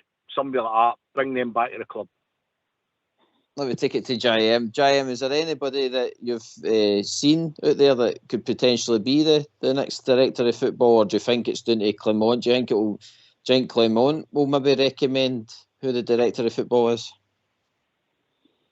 Yeah, I think it's going to have to be somebody. I don't think maybe Clement won't produce the shortlist, but he's definitely going to be involved in the decision making in it, isn't it? Even though the hierarchy might show they're either on a par or the director of football, if it is that above him, he's going to need to gel with Clement, isn't it? If it is Clement, obviously, we're obviously just speculating, but it'd be the biggest waste of time in shambles if we brought in someone that our new manager didn't like, wouldn't it? So he's got, I don't know, maybe the board was just a short list of people they want, but as we said, trying to find that balance of people that understand the European leagues and where we can scout, but also understand the Scottish game. But I think Clement will get a say once the shortlist is drawn up. I think, JM, it would be helpful though if they did, like you says, have an understanding. The two of them have got the same kind of football philosophy. Yeah, I mean, because when it comes down to tactics and what says the director of football's coming with players, then you would hope that the two of them are on the same wavelength.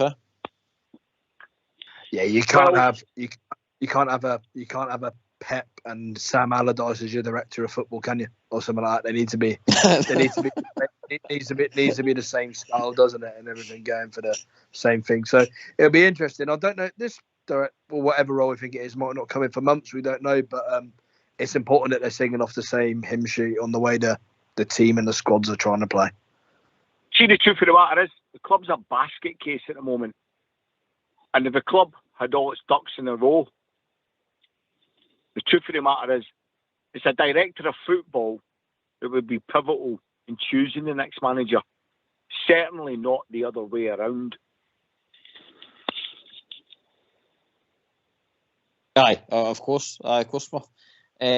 Bob, mate, it's getting to that time of night. Your final words, buddy? Oh, great discussion tonight again. As you've obviously know, I'm no lover of this directors of football. I'm for a different time. As I said, the game's moved on to a different era. And the man will bring in who he's going to bring in, boys. And so we're all waiting with bated breath here. It's a new dawn for the Rangers. And hopefully this time it works. We can't have another 10-month tenure, then rip it all up again. We can't afford it. It's got to be done right this time, director of football or no. So I'll say goodnight to you, lads, and thanks for it again. Absolutely brilliant. Thank you. Bye-bye. Smurf, mate, just final thoughts quickly, bud. I'd just like to give a big shout out. I've got a very, very good friend who, at the moment's sadly fighting for his life in London, Big Phil Webb, a good Mason and a good man, a big Arsenal fan and a staunch supporter of the armed forces, and I'm praying for you, brother. So with that, I'd just like to say goodnight, lads. Onwards and upwards. We'll echo that. All the best to Phil out there. Robert, final words from yourself, mate? Good show tonight, GB. JM, great being on with you as always. Good to hear from Smurf and Bob J. Interesting times ahead, mate. Looking forward to the next couple of days or weeks. I'm sure we'll be full of drama and talking points. But again, as Bob just says, it's a new era, and let's go into it full of positivity. Brilliant, mate. Brilliant. JM, mate, your final thoughts, mate, and obviously the thoughts on the link to the manager. Yeah, cheers for that tonight, guys. Good discussion, talking about obviously the speculation of the new manager. Not going to pretend to have known a lot about him before, maybe a week ago, but what I read, relatively exciting. And obviously we weren't hoping to be in this position, but onwards and upwards, exciting times ahead. So fingers crossed it gets done sooner rather than later, and the fans and everyone can get behind him. Yep, no, great discussion tonight. Big thanks to the callers, Bob Jer and Smurf. Lads, your points every night help us debate the Glasgow Rangers. Like I says, it is all speculation we've been speaking about tonight, and hopefully we'll hear news soon enough on the next Rangers manager. Big thanks to JM and Robert tonight. Brilliant, lads. Good to be back on with the young team, and great hearing your points of view, especially for our young brains. Big thanks to Fox and Old School Blue on the technical side. Big thanks to Ox on the telephones tonight, picking up Joanna's points as well.